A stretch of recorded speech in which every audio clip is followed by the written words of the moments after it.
jadi ya udah akhirnya kita lepas aja. Yang kumlot pilih aja yang A, kalau yang umum pilih lainnya aja, kayak gitu sih.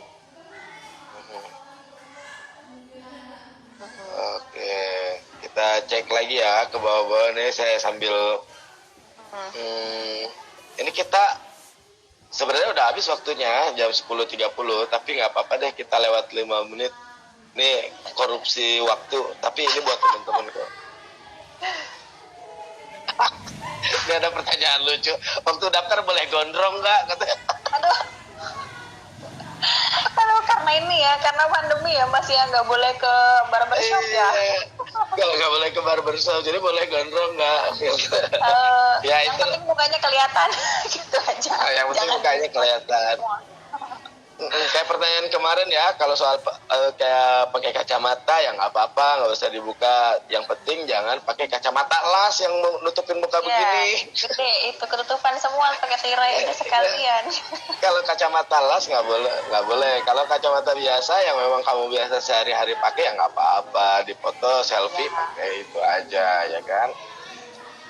Terus kalau yang apa lagi ya? Background fotonya warnanya pink pas selfie ya nggak apa-apa, pas swap foto ini nggak apa-apa kan, nggak ditentukan. Kalau swap foto itu nggak ditentukan. Boleh juga kan swap foto backgroundnya pemandangan gitu, Boleh sambil boleh sambil kan gini sambil swap foto tuh. Iya. Oke Mbak ya, ini waktu kita habis nih, sayang banget. Kita cuma dibatasin setengah jam. Ada lagi, kalau dicat merah boleh nggak? Ya nggak apa-apa. Rambut dicat merah. Ya ampun, hijau juga nggak apa-apa. Nggak ada ketentuannya kok, PNS itu nggak boleh warna-warni rambutnya. Iya, tapi teman-teman ingat ada beberapa instansi yang memang mereka mengharuskan rambutnya misalkan harus pendek, seperti untuk calon pelamar di Kementerian Hukum dan HAM untuk formasi sipir, saya kan ya, penjaga tahanan itu selain ada tinggi badan, berat badan, rambut juga dihitung. Di kejaksaan misalkan yang mau jadi jaksa, berat badan diukur, tinggi badan diukur, bahkan ada tindakan lainnya misalkan pemeriksaan fisik, ya kan banyak ya di beberapa kementerian, lembaga itu ada pemeriksaan fisik. Nah itu teman-teman harus cermat memilih formasi. Jangan sampai badannya kayak adik saya tuh, adik ipar saya badannya 125 kilogram. Dia pengen daftar jadi sipir di Kemenkumham. Kamu disuruh lari aja gimana ceritanya nanti? Karena pasti ada tes kesemaptaan tuh nanti SKB-nya biasanya mereka tuh. Itu. Jadi harus sadar diri juga ya. Jadi nanti kalau tes renang baru aja nyemplung di kolam renang, keluar lagi. Kolam airnya habis gitu. Aduh. Oke Mbak ya, saya kira cukup ya kita ya untuk hari ini. Silakan Mbak ya kalau ada yang mau disampaikan terakhir, dan mungkin ada salam dari teman-teman tim-tim yang lain ke netizen ini, ke sobat DKN semua. Silakan disampaikan. Paling kalau dari kami terima kasih, karena udah last ya Mas ya dari tim ID ya.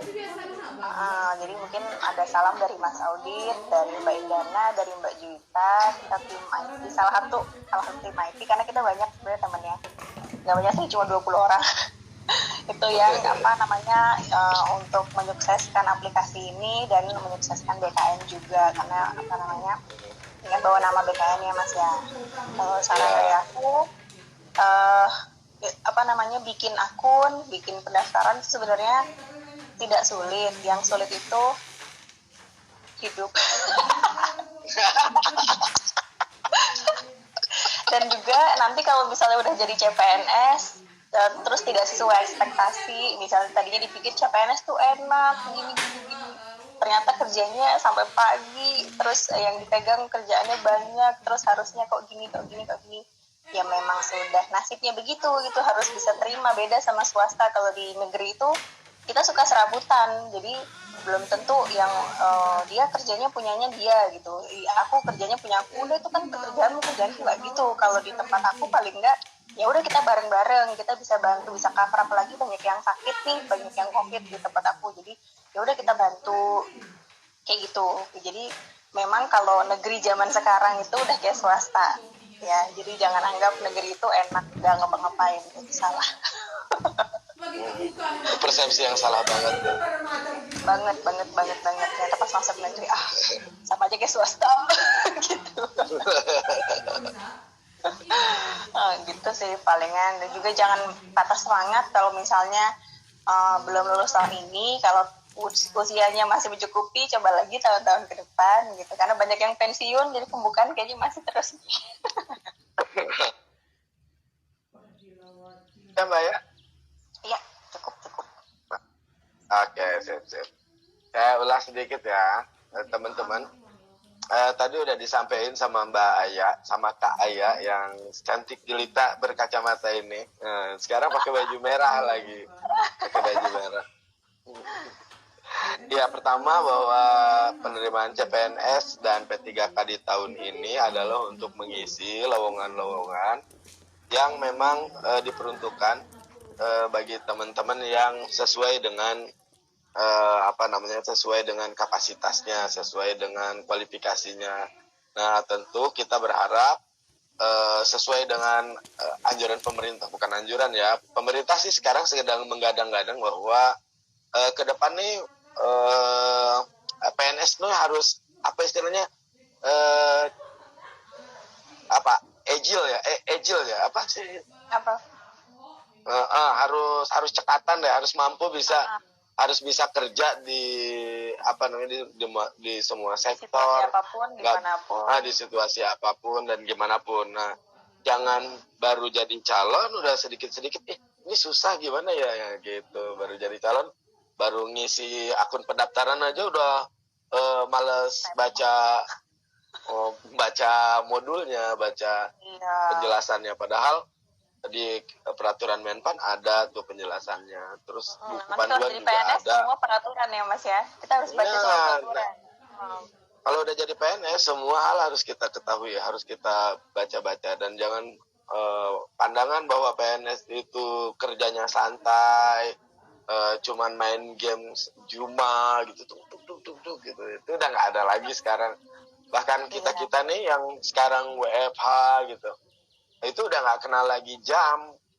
Bangun pagi ya langsung bangun subuh langsung cek misalkan email kita udah ada permohonan apa gitu, terus siang kerja, istirahat kadang-kadang nggak sempat makan, terus malam kalau masih bisa dikerjain ya kerjain gitu. Nah, jadi PNS itu sekarang udah nggak ada loh, udah nggak ada tuh istilah santai-santai, semuanya kita kerjain sekuat tenaga.